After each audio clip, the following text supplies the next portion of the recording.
Metricon sacks 2/3 of their New South Wales sales staff. Let's have a look. Good evening, everyone. Florian.Heise here, and welcome to another episode of HeiseSays. Grab your stein of coffee, and let's have a look at this article written by Frank Chung from news.com.au discussing, well, the latest development with Metricon. They've sacked a significant number of at least their New South Wales sales staff, and they've done it via Microsoft Teams. Now, I mean, that's just the world we live in, I guess. If you work remote, you get fired remote. It's kind of impersonal, but yeah, that's aside from the fact that they've let so many people go. Now, what does that tell you, everyone? If a big spec home builder is cutting so many of their sales staff, well,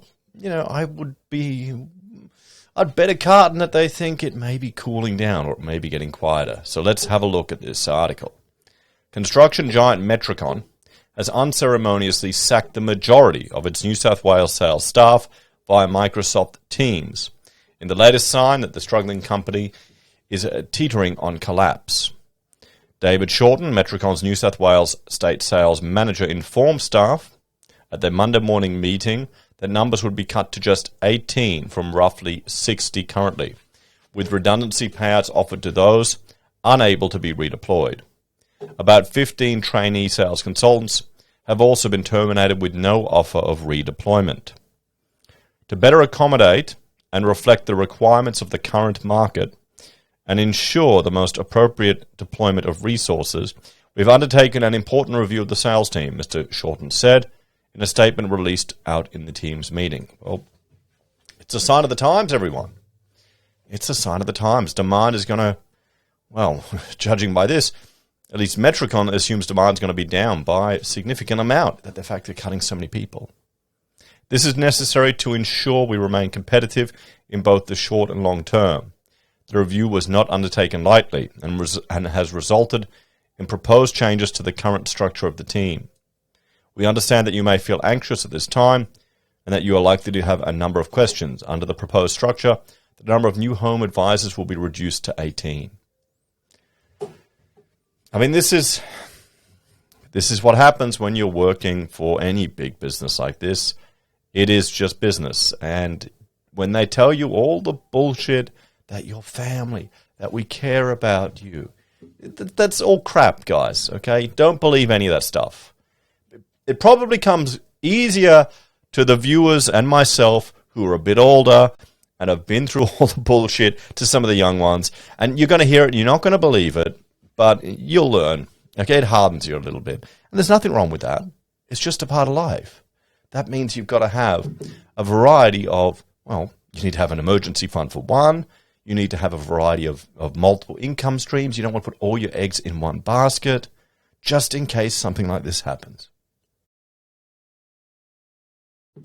And so, this could be the best thing that happened to you, honestly. You never know. So let's have a look. Under the proposed structure, the number of new home advisors will be reduced to 18. The purpose of today's discussion with you was to provide you with details regarding the proposed change. We welcome any thoughts, insights that may be regarding the proposed structure. Okay, yada, yada, yada. After reviewing any feedback, a decision will be made about whether we will be proceeding with the proposed restructure.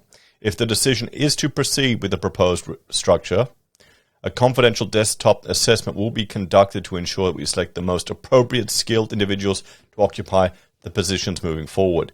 Key elements of this process would include assessing the individual's performance, key behaviors and competencies required of the new home advisor position. Management would conduct this merit-based assessment. Oh, that has to suck. Yeah, going through shit like that. This is one of the advantages. I know running a small business and being your own boss it can be a phenomenal pain in the ass.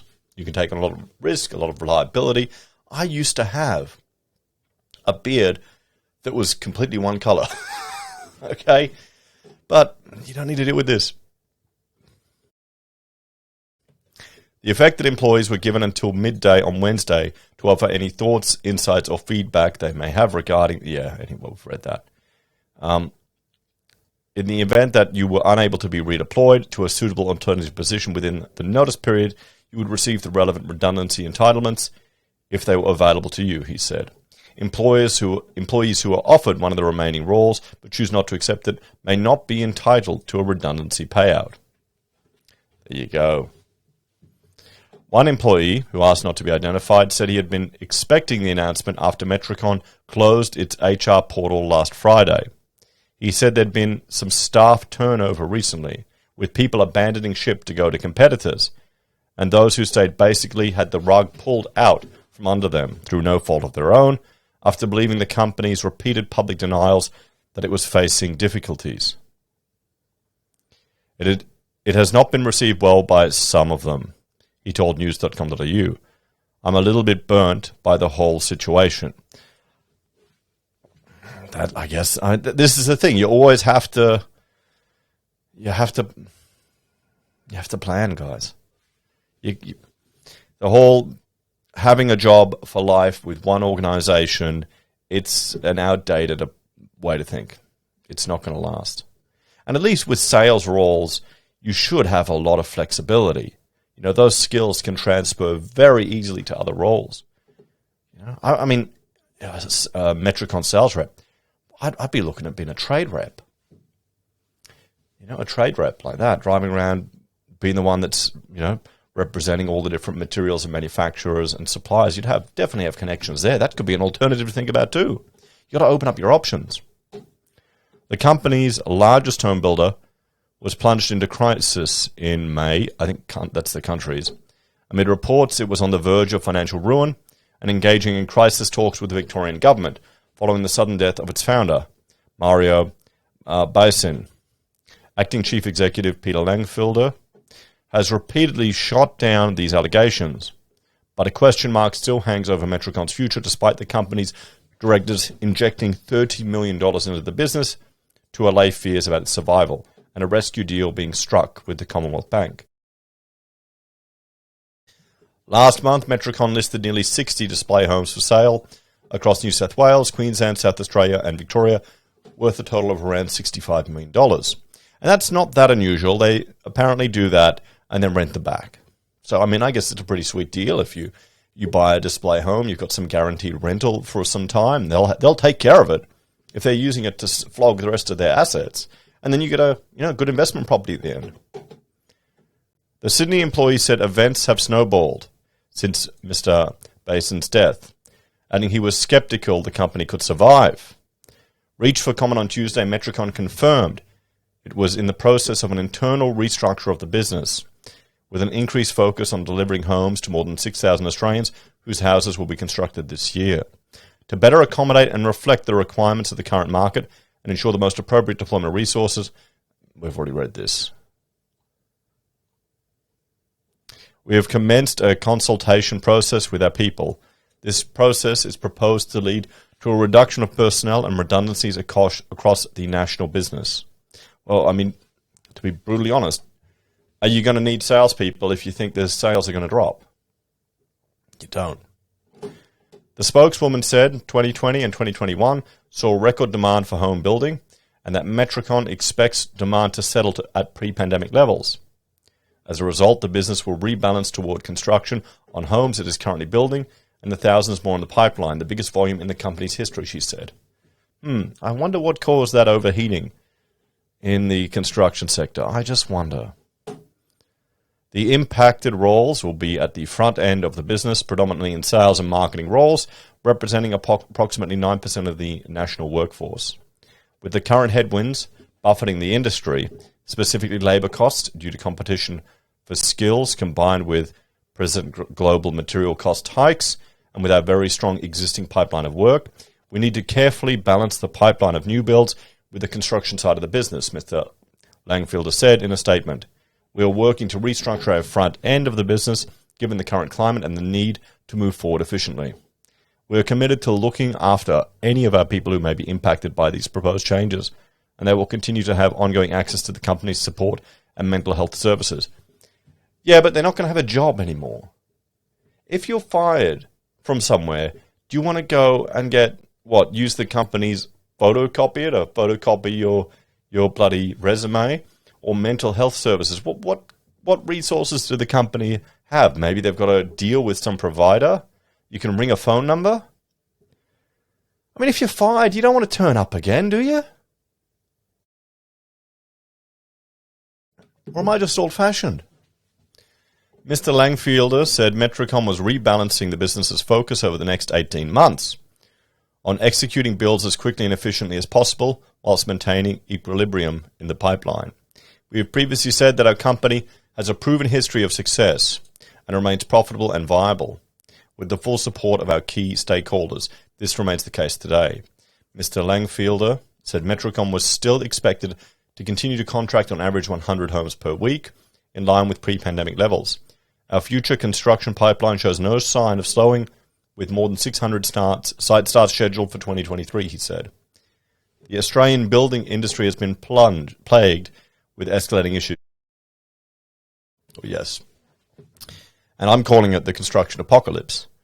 And frankly, it's been, well, the mess started with the government overheating the market by intervening and using home builder as a way to bring future projects forward.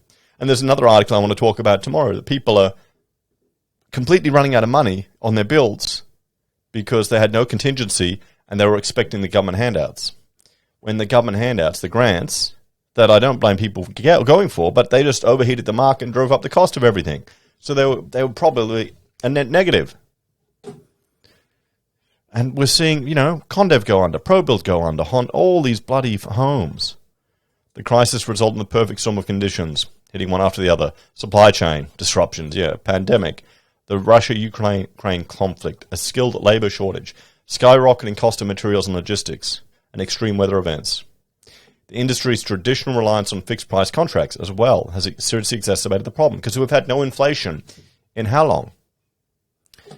It comes after it recently emerged that Australia recorded a staggering 3,917 liquidations or administration appointments across all industries during the 2021-22 financial year. This comes right back to when they let everyone trade while insolvent. They just changed the rules. That's the problem with making any predictions about what's going to happen in the future, economic or government-wise. We've seen they'll just change the rules. They'll just change the rules. So you can't trust them. That's the thing, you can't trust them. So, and we'll go through that in a different video. Construction insolvencies have increased 20% over the last 12 months, according to Equifax. There you go. So let's have a talk about this. The best case scenario here could be Metricon is fine, but they've just gotten rid of all the excess capacity they had for the insane overheating of the housing market resulting from the pandemic boom. That's the best case scenario. That's what I'm hoping is happening here.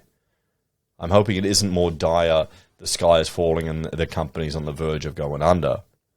I'm suspecting they're just cutting the excess capacity they have and being a much more leaner machine. We'll have to wait and see. What do you reckon? Let me know in the comments, guys. Hopefully that's what's going on. As always, thank you for watching. Like, share, subscribe to the channel. If you're a fan and want to support the content I create here, there are a few ways you can help out. Financially via YouTube or Patreon. You can also use our referral links, buy our pocket squares, or call us if you need an architect. Take care, everyone. Have a great day. And I know I've said this on another video. Today I went out and bought some concrete. I had to go to three Bunnings to get some bags of concrete. And the machine that makes it, they're waiting on a part from Germany at the factory. So I got the last 28 bags. Oh boy.